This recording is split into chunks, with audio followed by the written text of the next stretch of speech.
Welcome to BODI RJ Samayal. இன்றைக்கி நம்ம பார்க்க போகிற ரெசிபி கருவாடு முட்டை சொதி. வாங்க அதை எப்படி செய்யலான்னு பார்க்கலாம். இப்போ நான் நெத்தில் கருவாடு இல்லாட்டி குச்சி கருவாடுன்னு சொல்லுவாங்க. அதை ஒரு 50 கிராம் நல்லா கழுவி க்ளீன் பண்ணி எடுத்து வச்சுருக்கேன். இப்போ நான் ஒரு 7 முட்டையை வேக வச்சு தோலை உரிச்சி எடுத்து வச்சுருக்கேன். நெக்ஸ்ட்டு நான் ஒரு மண் பாத்திரத்தில் தேவையான அளவு நல்லெண்ணெயை ஊற்றிருக்கேன். எண்ணெயை நீங்கள் கொஞ்சம் கனமாகவே ஊற்றிக்கோங்க. அது நல்லா சூடானதும் ஒரு ஸ்பூன் கடுகு, ஒரு அரை ஸ்பூன் சோம்பு, ஒரு கொத்து கருவேப்பிலை எல்லாத்தையும் போட்டு நல்லா பொரிய விடுங்க. நல்லா பொரிஞ்ச பிறகு நம்ம அதோட ஒரு 4 பச்சை மிளகாவை கீறி போட்டுக்கோங்க முழுசாகவேவும். அதுவும் நல்லா வேகட்டும். நெக்ஸ்ட்டு நம்ம சாம்பார் வெங்காயத்தை உரித்து ஒரு 20 வெங்காயம் அதை கட் பண்ணி இந்த மாதிரி போட்டுக்கலாம். வெங்காயம் நீங்கள் எவ்வளோ போட்டாலும் நல்லாயிருக்கும்.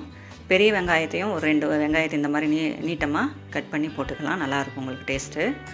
பெரிய வெங்காயம் சின்ன வெங்காயம் ரெண்டையும் சம அளவு போடுங்க, நல்லாயிருக்கும். இதெல்லாம் நல்லா வேகட்டும். இப்போ நல்லா வெந்துருச்சு. ஒரு 10 மினிட்ஸ் வெங்காயம் நல்லா வெந்த பிறகு நம்ம கருவாடை போட்டு அதை ஒரு 5 மினிட்ஸ் நம்ம கிளறி விடலாம். நெக்ஸ்ட்டு ஒரு அரை ஸ்பூன் மஞ்சத்தூள் போட்டு நல்லா கிளறி விடுங்க. இப்போ வெங்காயம் எல்லாமே நல்லா எண்ணெயிலே நல்லா நமக்கு வதங்குது. நெக்ஸ்ட்டு பூண்டு ஒரு 6 பூண்டு, ஒரு 7 பூண்டு அதை ஒரு 1-2 நசுக்கி இது கூட போட்டு இந்த மாதிரி கிளறி விடுங்க. நல்லா வாசமாக இருக்கும் உங்களுக்கு குழம்பு. இப்போ நறுக்கி வச்ச தக்காளி ஒரு 2 தக்காளியை நம்ம இந்த மாதிரி பொடியாக நறுக்கி போட்டுக்கலாம். தேவையான அளவு கல்லுப்பை சேர்த்துக்கோங்க. சேர்த்துட்டு நல்லா நம்ம கிளறி விட்டுக்கலாம். தக்காளி நல்லா மசியணும். அது வரைக்கும் நாம் ஒரு 10 நிமிஷம் நம்ம அடுப்பை சிம்மில் வச்சு மூடி வச்சு வேக வைக்கலாம்.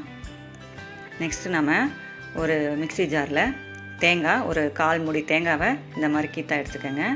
நெக்ஸ்ட்டு ஒரு அரை ஸ்பூன் ஜீரகம், ஒரு அரை ஸ்பூன் சோம்பு, கசகசா ஒரு அரை ஸ்பூன் எடுத்துக்கோங்க, மிளகு ஒரு அரை ஸ்பூன், வத்தல் நமக்கு காரத்துக்கு தகுந்த மாதிரி நம்ம வத்தலை எடுத்துக்கலாம். நான் ஒரு 4 வத்தல் எடுத்துருக்கேன். அதை நைஸாக நம்ம அரைச்சிக்கலாம். இந்த மாதிரி நைஸாக அரைச்சி வச்சுக்கோங்க. நெக்ஸ்ட்டு நமக்கு நல்லா வெந்துருச்சு வெங்காயம் தக்காளியெல்லாம். கூட இந்த மசாலா அரைச்சி வச்சதை ஊற்றிடலாம். நல்லா எந்த அளவுக்கு நமக்கு தண்ணி வேணுமோ, திக்னஸ் வேணுமோ அந்தளவுக்கு நம்ம தண்ணியை ஊற்றி நல்லா கொதிக்க விட்டுடலாம். இப்போ நல்லா கிளறி விட்டு நல்லா கொதிக்க விட்டுருங்க. ஒரு 15 மினிட்ஸ் நல்லா கொதிக்கட்டும். அப்போ தான் நமக்கு அந்த வாசனை, அந்த பச்சை வாசனையெல்லாம் நமக்கு போகும். இப்போது அதை தேவையான அளவு தண்ணியை ஊற்றி நம்ம மூடி வச்சிடலாம். அது நல்லா கொதிக்கட்டும். சிம்லேயே வச்சுருங்க. மண் பாத்திரத்தில் நீங்கள் வச்சிங்கன்னா கொஞ்சம் சிம்லேயே வச்சுருக்கணும். ஹையில் வச்சிங்கன்னா அடி பிடிச்சிரும். அதனால் நம்ம சிம்லேயே எப்பையும் மண் பாத்திரத்தில் சமைக்கும்போது மீடியம் ஃப்ளேமில் தான் வைக்கணும். அடிக்கடி நம்ம கிளறி விட்டுக்கிட்டே இருக்கணும். இப்போது டைம் ஆகிடுச்சு, 15 மினிட்ஸ் ஆகிடுச்சு. குழம்பு ரெடி ஆகிடுச்சுங்க. இப்போ நம்ம அவிச்சு வச்ச நம்ம முட்டையை போட்டுடலாம். நல்லா கீறி போட்டு விடுங்க. அங்கங்கே நம்ம கத்தியால் கீறி போட்டோம்னா நமக்கு அந்த சாரெல்லாம் முட்டைக்குள்ளே இறங்கும்போது நல்லாயிருக்கும் டேஸ்ட்டாக சாப்பிடும்போது. இப்போ சூப்பரான கருவாடு முட்டை சொதி ரெடி ஆகிடுச்சுங்க. இது சாதத்தோடு சாப்பிட்றதுக்கு செமையாக இருக்குங்க. ராகி களி, கோதுமை களியிலாம் இந்த சொதியை நீங்கள் விட்டு சாப்பிட்டீங்கன்னா நீங்கள் அந்த டேஸ்ட்டை மறக்கவே மாட்டீங்க. அடிக்கடி செஞ்சு சாப்பிடுவீங்க. கண்டிப்பாக இந்த மெத்தடில் செஞ்சு பாருங்கள். மீண்டும் அடுத்த வீடியோவில் சந்திக்கும் வரை நன்றி, வணக்கம்.